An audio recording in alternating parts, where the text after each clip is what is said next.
Hoy tenemos en nuestro seminario de la red de Steno Aarhus Latinoamérica al doctor Juan Carlos Lizarzaburu Robles. Él es médico especialista en endocrinología y es actualmente estudiante de doctorado en la Universidad Autónoma de Madrid. Y nos va a presentar el proyecto que está trabajando actualmente, que se llama Utilidad de la glicemia de una hora postcarga en la caracterización de sujetos con prediabetes. Juan Carlos, el micrófono es todo tuyo. Gracias, Omar. Gracias por la invitación al grupo para poder participar. Bueno, este es un tema interesante que vengo revisando desde hace algunos años y me parece que es un buen punto de partida para poder em, trabajar o identificar a los sujetos prediabéticos y poder realizar la mejor intervención en este grupo de pacientes, ¿no? El título, como lo mencionó Omar, es la utilidad de la glicemia a una hora postcarga en la caracterización de sujetos prediabéticos. Bien, el desarrollo del tema lo voy a llevar en los siguientes puntos, que es el riesgo o la condición de riesgo cardiometabólica en los sujetos con prediabetes, las pruebas diagnósticas actuales y la novedad en el momento que se da sobre la primera hora en el test de tolerancia a la glucosa,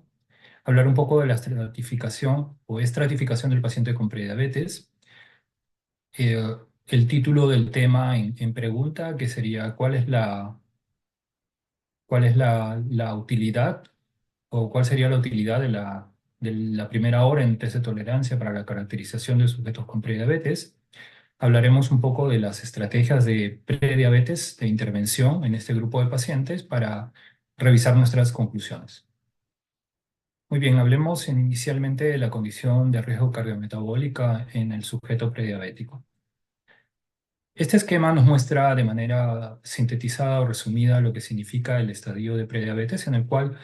tenemos pues un riesgo de desarrollo de enfermedad cardiovascular, eventos coronarios y diabetes tipo 2, teniendo en cuenta que la prediabetes es una manifestación clínica o un estadio clínico que nos puede llevar al desarrollo de estas complicaciones.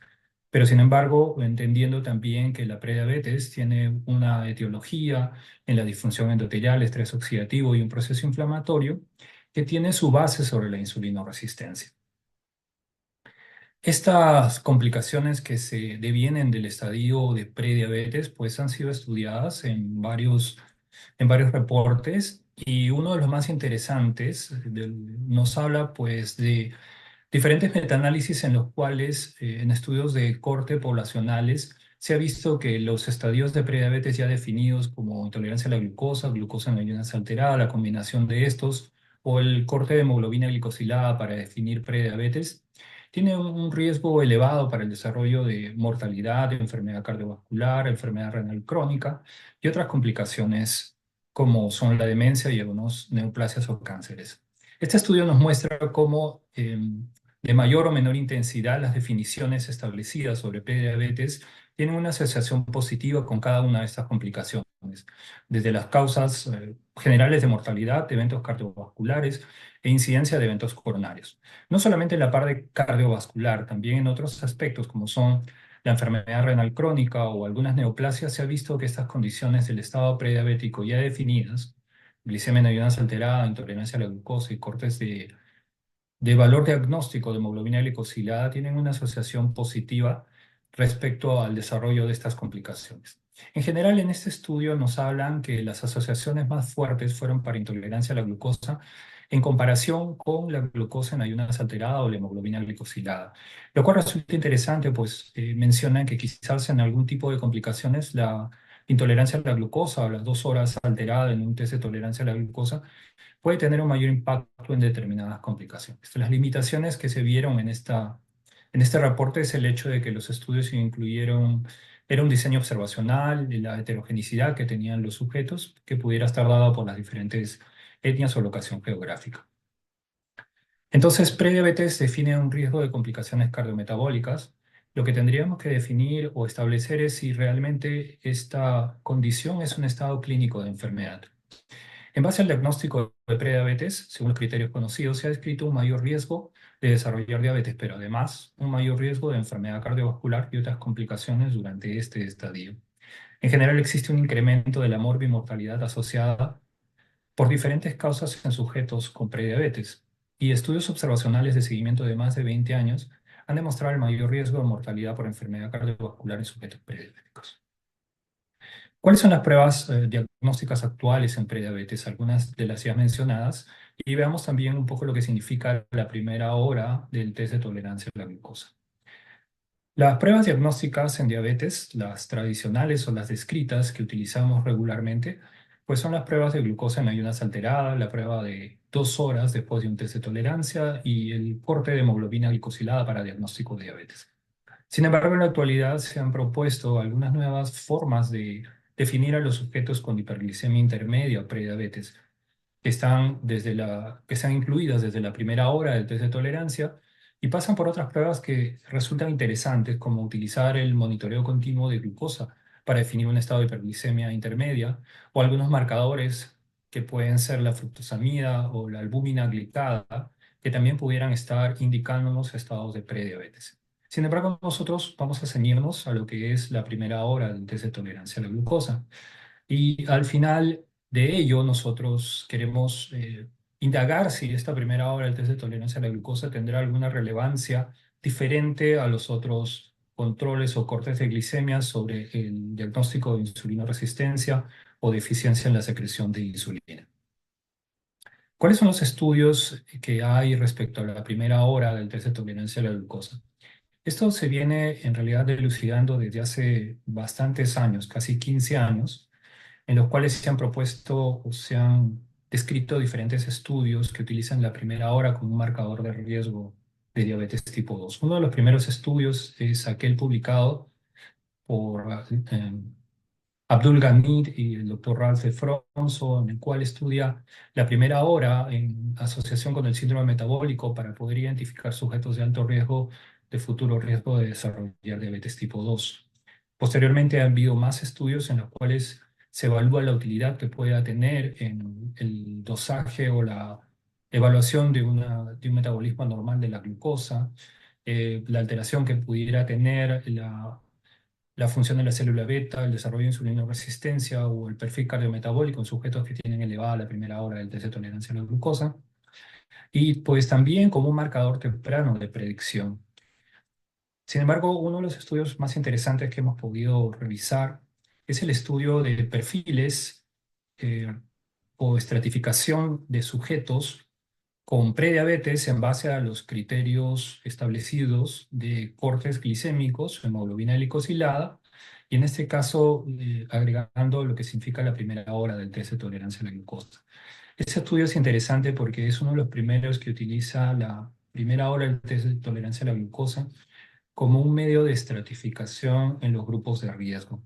Este estudio fue un seguimiento de 48 meses que definió que aquellos sujetos con un defecto doble o triple en comparación con aquellos que presentaban solo un defecto mostraron una mayor incidencia de diabetes tipo 2. Eh, en general, podemos decir pues que la primera hora del test de tolerancia a la glucosa puede identificar a individuos con mayor riesgo de desarrollar diabetes tipo 2 u otras afecciones cardiometabólicas. Este es uno de los primeros o el primer estudio que hicimos específicamente de evaluación de la primera hora del test de tolerancia a la glucosa con la población peruana que estamos siguiendo ahora en el nuevo estudio de investigación. En este primer estudio lo que nosotros tratamos de valorar fue que en una evaluación transversal o en un corte transversal pudiéramos evaluar la primera hora del test de tolerancia a la glucosa y que nos diera un indicador de una manera práctica y sencilla de que era un paciente que tenía un riesgo alto de progresión a diabetes tipo 2 y de otras complicaciones en el cual nosotros pudiéramos actuar o pudiéramos intervenir. Esta población fue una población de un hospital general, el Hospital Central de la Fuerza Aérea del Perú, en el cual 324 sujetos fueron evaluados con un test de tolerancia a la glucosa. Aquellos sujetos que presentaban una glicemia en ayunas alterada fueron los que ingresaron al estudio. Esta es una condición muy frecuente por la cual solemos pedir este test o esta prueba de tolerancia a la glucosa en aquellas personas o pacientes que vienen al control con una glicemia de ayunas alterada. Como era evidente, tras el test de tolerancia a la glucosa encontramos un grupo de sujetos con nuevo diagnóstico de diabetes y un grupo de sujetos pues con la intolerancia a la glucosa o prediabetes definida por una glicemia a las 2 horas mayor de 140, pero menor de 200. Sin embargo, el resto de pacientes muchas veces en el control o en la consulta médica son considerados normales, pero yo lo colocaba con signo de interrogación. Estos sujetos realmente son normales. Lo que tuvimos en este grupo de pacientes o sujetos que no estaban dentro del grupo de prediabetes por intolerancia a la glucosa o diagnóstico de diabetes tras el test, era un grupo de pacientes pues, que presentaban un- una tolerancia normal, es decir, terminaban a las 2 horas con un valor menor de 140, pero que en la primera hora definían dos grupos, aquellos que tenían una hora menor de 155 miligramos por decilitro y aquellos que tenían en la primera hora un valor mayor de 155 miligramos por decilitro, que era el objeto de estudio. Entonces, lo que nosotros vimos en esta primera publicación, en este primer estudio, era el hecho de que la primera hora del test de tolerancia a la glucosa tenía una asociación positiva con la presencia de síndrome metabólico. En pacientes con glicemia en ayunas alterada, realizar un test de tolerancia a la glucosa fue útil para identificar sujetos con niveles de glucosa a una hora mayor a 155 y con un test de tolerancia normal, entre comillas, pero que tenían significativamente mayor probabilidad de presentar un síndrome metabólico de un peor perfil de riesgo cardiometabólico. Esto era muy importante porque era una manera de alertar a los médicos en la atención de consultorio externo, que es la que habitualmente nosotros realizamos, que teníamos un grupo de pacientes en riesgo, que lo estábamos dejando pasar por el hecho de tener, entre comillas, como mencionaba, un test de tolerancia a la glucosa normal o una glucosa a las 2 horas menor de 140. Este año, la Federación Internacional de Diabetes presenta una publicación muy interesante que es un compendio, un resumen de lo que se ha venido estudiando sobre la primera hora del test de tolerancia a la glucosa, donde ellos definen que es un método más sensible y práctico para detectar hiperglicemia intermedia y hacen un postulado muy interesante en el cual mencionan que la hemoglobina glicosilada o la glicemia en ayunas alterada no diagnostica, perdón, un gran número de personas y que con una prueba de tolerancia a la glucosa tendríamos más probabilidades de detección de una hiperglicemia intermedia. La medición de la primera hora del test de tolerancia a la glucosa es un biomarcador más sensible para identificación temprana en estas personas de alto riesgo. Algunas de las referencias en esta declaración o en este postulado que hace la Federación Internacional de Diabetes me resultaron muy interesantes y quiero discutirlas con ustedes, ¿no? Hablan de que las modalidades de diagnóstico en la actualidad son discordantes, ya que pueden identificar diferentes individuos dependiendo de la glucosa en ayunas alterada, intolerancia a la glucosa o el corte de hemoglobina glicosilada para diagnóstico de prediabetes. Mencionan que la primera hora es altamente predictiva para detectar la progresión a diabetes tipo 2 y detecta estadios tempranos de prediabetes y otras complicaciones. Y mencionan también que las personas que se determine que tienen un alto riesgo de diabetes a través de herramientas de detección validadas, como pueden ser el conocido score de Fan-RIS o el score de riesgo de la Asociación Americana de Diabetes, deben de someterse a un test de tolerancia a la glucosa de 75 gramos, evaluando la primera hora del test después de un ayuno nocturno. Lo interesante acá son estas condiciones o estos enunciados que se mencionan en el documento de la Federación Internacional de Diabetes. Es cierto, hay una discordancia entre los valores descritos para el test de tolerancia a la glucosa. Eso ya ha sido bien estudiado y presentado en diferentes ponencias o presentaciones en las cuales se ve que pues, los valores o el número de individuos que son identificados con hemoglobina glicosilada en criterios de prediabetes, los individuos con glicemia en ayunas alterada o aquellos con intolerancia a la glucosa, pues presentan una variación en según los diferentes criterios diagnósticos y son muy pocos los que pueden tener los tres criterios diagnósticos como condición de hiperglicemia intermedia. Más recientemente también se ha estudiado esto en otras poblaciones, en lo cual se evidencia o se refleja lo mismo, ¿no? Que la superposición de personas con glicemia en ayunas alterada, intolerancia a la glucosa y hemoglobina glicosilada es realmente pequeña. Entonces, más que tratar de identificar, como en algún momento conversábamos con nuestro moderador, un solo método diagnóstico que pudiera aglomerar o agrupar todas estas condiciones de diagnóstico de prediabetes, quizás cada corte o valor diagnóstico puede estar identificando un tipo de paciente diferente con prediabetes. Esta presentación es interesante porque refleja cómo el criterio diagnóstico de prediabetes, de glucosa en ayunas alterada, intolerancia a la glucosa, tienen una evolución hasta el diagnóstico de diabetes en un periodo de tiempo determinado, en este caso de 7 años, diferente en ambos casos. En uno, pues vemos que se refleja una elevación de la glicemia en un punto determinado, en el cual pues el paciente va a hacer el diagnóstico de diabetes tipo 2, pero en el caso de la intolerancia a la glucosa, el punto de elevación de la glicemia es anterior al diagnóstico, o muy anterior al diagnóstico de diabetes tipo 2. Quizás una hora en el test de tolerancia a la glucosa podría estar reflejando algo diferente a los casos presentados y representar una situación diferente de un sujeto durante un periodo de hiperglicemia intermedia. Y sí, esto ha sido valorado. Esta es una publicación también reciente en la cual se muestra cómo la primera hora puede ayudarnos en la detección temprana de estadios de prediabetes. Si nosotros visualizamos los colores en los cuales se diferencia la intolerancia a la glucosa como IgT y la primera hora elevada del test de tolerancia a la glucosa, pues muestran que hay una diferencia en la progresión de la curva en ambos grupos de pacientes, ¿no? Lo cual es realmente diferente. En un paciente tenemos pues una secreción de glicemia que refleja unos puntos diferentes a lo que significa un paciente con la primera hora en el test de tolerancia a la glucosa, que refleja también una elevación de glicemia, no tan pronunciada como el caso de intolerancia a la glucosa, pero que llega a valores normales al cabo de 2 horas dentro del test. Entonces, está justificado la medida de glucosa plasmática de una hora después de una carga como un marcador para detectar trastornos tempranos de la glucosa. Y quizás los parámetros de diagnóstico actuales, en particular intolerancia a la glucosa, impiden la identificación temprana de una etapa en la que la función de las células beta está sustancialmente menos deteriorada. Esta es la segunda publicación que hemos hecho respecto a la población de estudio que tenemos en Lima.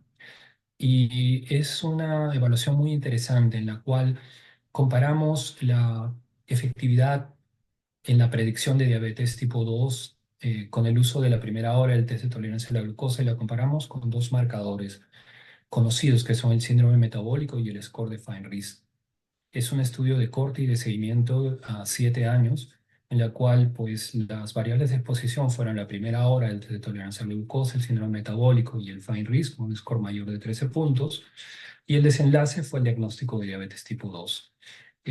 La conclusión en este estudio fue el hecho de que la primera hora del test de tolerancia a la glucosa mayor de 155 puede ser un valor predictivo mejor a 7 años de lo que puede ser el síndrome metabólico y el score de Fine-Risk. Este estudio nos resultó bastante interesante por varios aspectos. Primero, que la comparación de un parámetro bioquímico podía ser más útil en comparación con los parámetros clínicos que tienen mayor complejidad para poder evaluar en la consulta o en la rutinaria consulta del día a día. Y segundo, que no esperábamos que fuera esto eh, tan certero en la evaluación. Es decir, era una, era una situación en la cual nosotros nos preguntamos si los scores de riesgo son poco utilizados, si demandan un mayor tiempo en la consulta o si hay una falta de conocimiento de los mismos. Y lamentablemente creo que la respuesta a las tres preguntas que nos planteamos son afirmativas. Lo veremos o lo podemos ver en la discusión. Respecto a esta evaluación de la primera hora del test de tolerancia a la glucosa, sería interesante también ver cómo podemos estratificar al paciente con prediabetes. Ya hemos visto la importancia que tiene la primera hora, hemos visto cómo puede representar un grupo diferente de pacientes y no tratar de identificar bajo un solo criterio a todos los pacientes prediabéticos, pero cómo estamos evaluando o estratificando al paciente prediabético. Esto ha tenido mucha relevancia a raíz de los estudios que se han hecho para valorar la heterogenicidad de la diabetes tipo 2. Esta es una publicación muy reciente que fue explicada brillantemente recientemente en el Congreso Europeo de Diabetes, donde se habla que las bases para los criterios de estratificación del paciente prediabético tienen fundamento en lo que hemos mencionado, en la heterogeneidad de la diabetes tipo 2. En este estudio se vio que los subfenotipos genéticos pueden identificar diferencias etiológicas importantes en los pacientes con diabetes tipo 2, utilizando diferentes criterios, como son criterios clínicos, criterios de adiposidad, alteración hepática, biomarcadores, lípidos, y evaluándolo en comparación con otras condiciones del paciente en riesgo. Se vio que pues habían 8 grupos diferentes de pacientes evaluados con diabetes tipo 2 en base a la lipodistrofia, grasa visceral, obesidad, alteración del metabolismo hepático, presencia de síndrome metabólico, función alterada de células beta, insulina resistencia y controles glicémicos. Cabe preguntarnos entonces cómo estratificaríamos, si esta es la forma de estratificar un paciente diabético, cómo estratificaríamos un paciente con prediabetes. Podemos utilizar los mismos medios como base, la genética o metabolómica, los fenotipos, que ha sido muy nombrado últimamente, los clusters, los criterios de corte de glicemia que habíamos mencionado, los scores de riesgo o quizás una combinación de ellos. Eh, Muy recientemente, o bueno, recientemente se habla mucho de los fenotipos en el paciente prediabético y esto, como lo mencioné, ha sido a raíz de los estudios que se han hecho para tipificar la diabetes tipo 2. Entonces, este es uno de los estudios que se presentó, uno de los primeros estudios que se presentó respecto al tema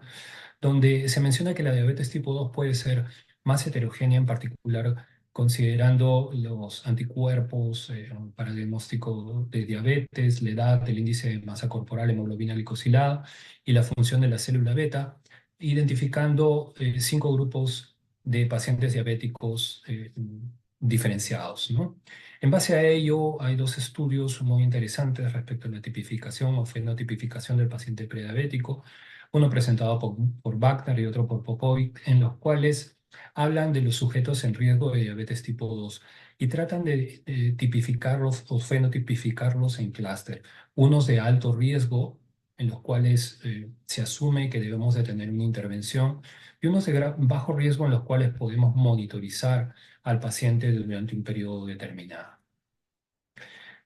Hablamos entonces de la estratificación del paciente en riesgo. Hablamos de que hay una base en los criterios de estratificación del paciente con diabetes tipo 2. Hablamos que en función de ellos se han determinado algunos grupos de riesgo, determinados clústeres en los cuales unos debiéramos intervenirlos y en otros observarlos.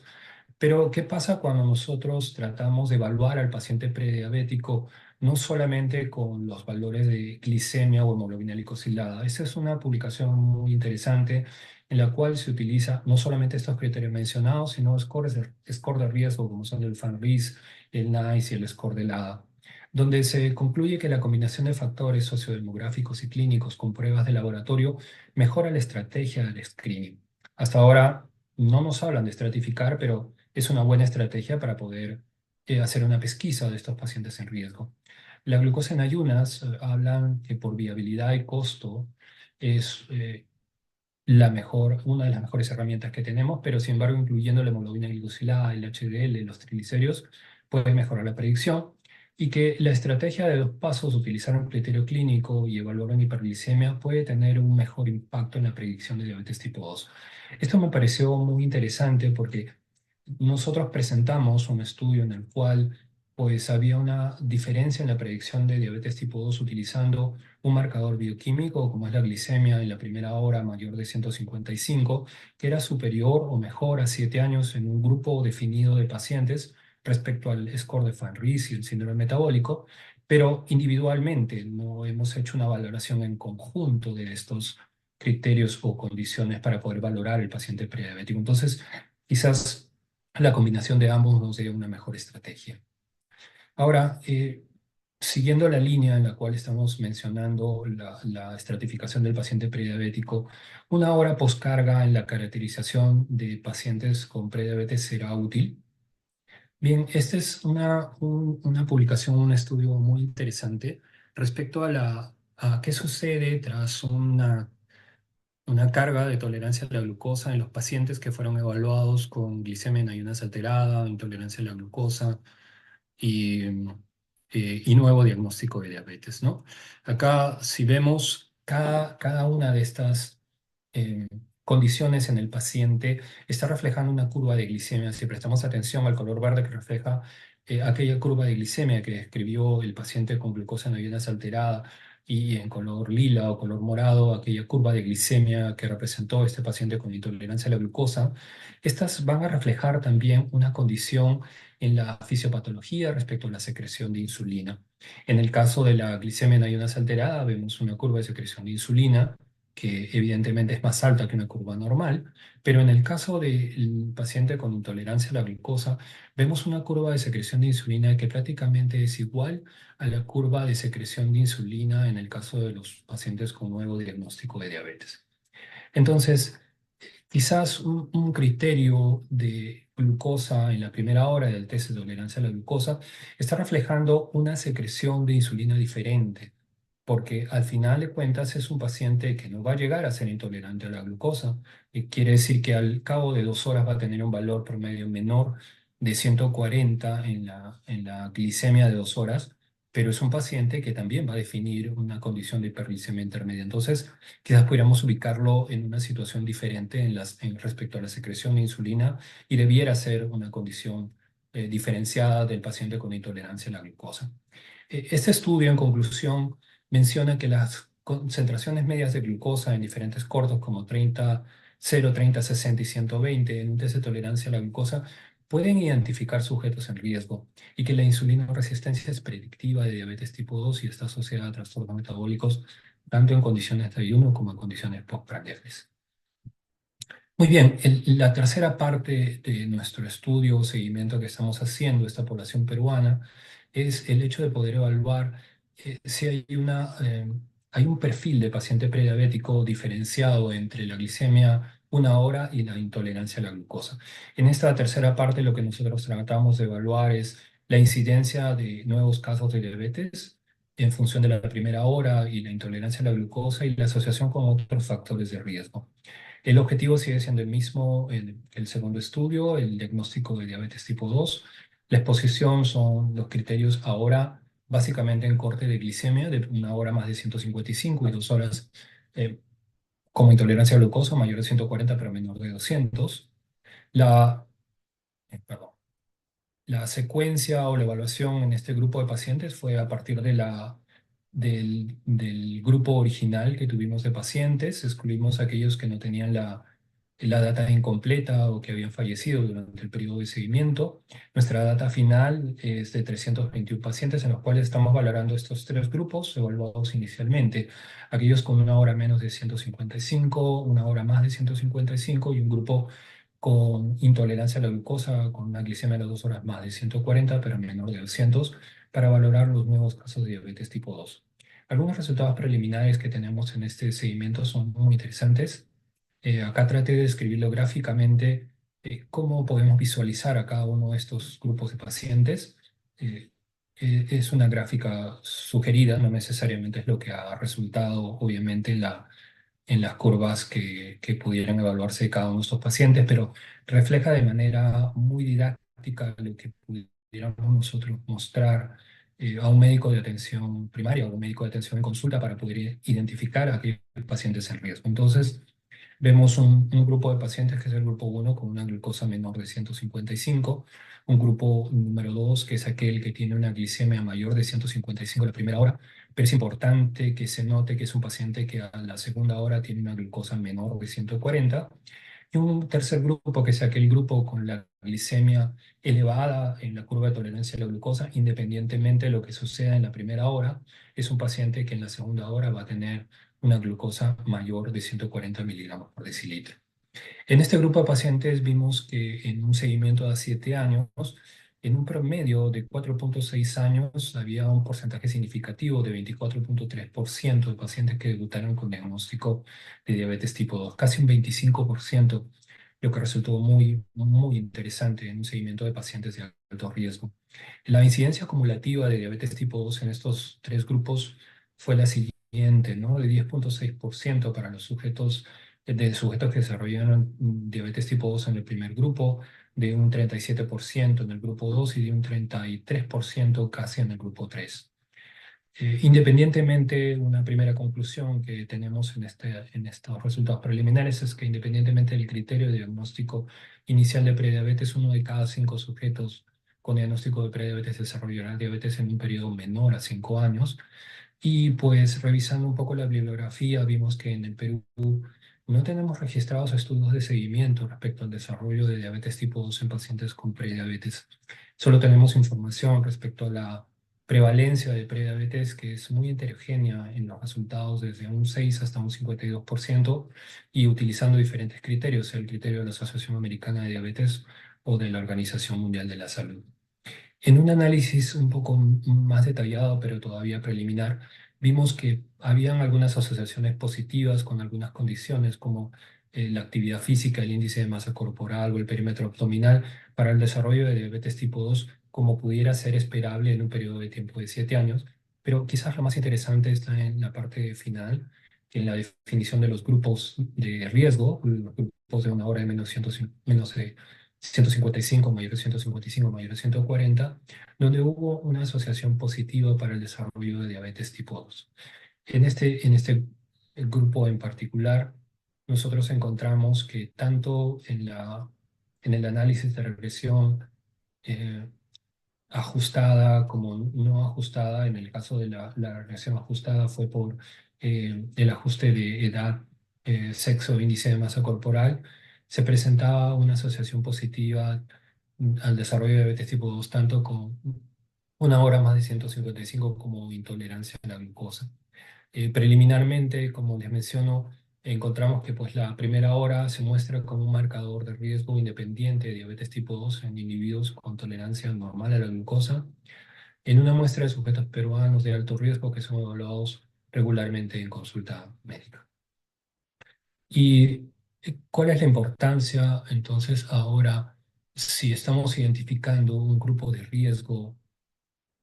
con esta primera hora del test de tolerancia de la intervención del paciente prediabético? Y una pregunta que nos hacemos es, ¿quién evalúa realmente en la práctica clínica al paciente prediabético? Y la mayor cantidad de pacientes son evaluados en la práctica clínica de atención primaria. Y lo que tiene el médico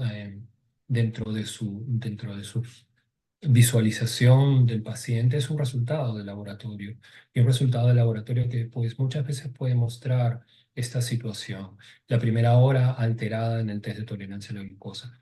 Con lo que vamos a tener nosotros tres situaciones diferentes, ¿no? En un test de tolerancia a la glucosa, tras una glicemia en ayunas alterada y una medición de 60 y 120 minutos, pues podemos tener una situación, uno, en la cual el paciente es un debut de diabetes, no hay más que evaluar. Si a la segunda hora tenemos una glicemia mayor de 200, podemos tener una segunda situación en la cual el paciente es un paciente pues prediabético por tener una segunda hora mayor de 140 por intolerancia a la glucosa. Tampoco nos interesaría mucho en este caso qué pasó durante la primera hora porque está definido esta condición diagnóstica, pero también tendríamos una tercera situación en la cual el paciente va a terminar en una glicemia a 2 horas menos de 140, pero va a tener una elevación significativa en la primera hora. Entonces, ¿cuál es la importancia de estos grupos o tipos de pacientes que pudiéramos estar evaluando, diagnosticando en la práctica clínica diaria? Nosotros presentamos un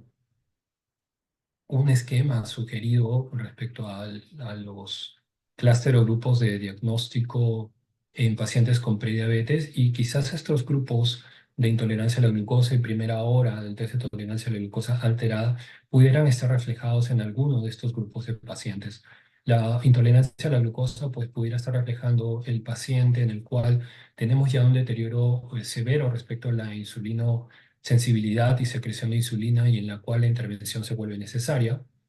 o pudiéramos estar reflejando, en el caso del paciente con la primera hora alterada del test de tolerancia a la glucosa, quizás dos grupos de pacientes, aquellos en los cuales tenemos una primera hora elevada, pero muestran todavía una buena sensibilidad y secreción de insulina, o un grupo en el cual quizás es un paciente con otras condiciones de riesgo que también ya está mostrando una alteración en estas dos condiciones de riesgo y también debiera ser intervenido. ¿Cuáles son las estrategias entonces que actualmente utilizan en la intervención de pacientes con prediabetes? Las estrategias que se han utilizado en la intervención de pacientes con diagnóstico de prediabetes han sido presentadas extensamente, ¿no? Tenemos diferentes estudios conocidos, muy conocidos, como son el estudio chino, el estudio de Akin, el estudio finlandés, el estudio americano de prevención de diabetes, en los cuales había una reducción tras la intervención, tras el periodo de intervención en el riesgo de desarrollar diabetes. Eso ha sido bastante definido en estos estudios. Pero, sin embargo, en particular, uno de los estudios más interesantes que nosotros hemos podido revisar es el estudio de prevención de diabetes americano, en el cual se ha hecho un seguimiento durante un periodo de tiempo muy prolongado, tratando de valorar qué otras condiciones estaban desarrollando aquellos pacientes con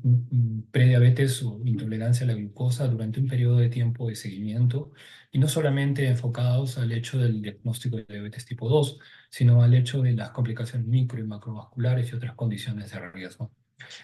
Uno de los resultados más interesantes se presentó hace un par de años, que pues fue algo un poco controversial respecto a la intervención en pacientes con diagnóstico de prediabetes, y mencionaba que fuera de la valoración positiva que teníamos de poder reducir el riesgo de desarrollar diabetes, otras complicaciones no así resultaban no resultaban tan bien en la prevención como pudiera ser el desarrollo de diabetes. No específicamente estoy refiriendo a la condición de riesgo cardiovascular, y que a pesar del beneficio en la reducción del desarrollo de diabetes a largo plazo, la intervención farmacológica y de estilo de vida no tuvo un efecto adicional en la prevención de enfermedad cardiovascular. Esto fue algo muy interesante que pues tiene todavía mucho para analizar del por qué no se ha dado esta situación en este grupo de pacientes con diagnóstico de prediabetes tras la intervención. Quizás si nosotros continuamos viendo a la prediabetes como un estado intermedio de manera lineal hacia el desarrollo de diabetes, vamos a demorar o pensar mucho en la intervención de pacientes, pero quizás si consideramos a nosotros en un esquema más simplificado,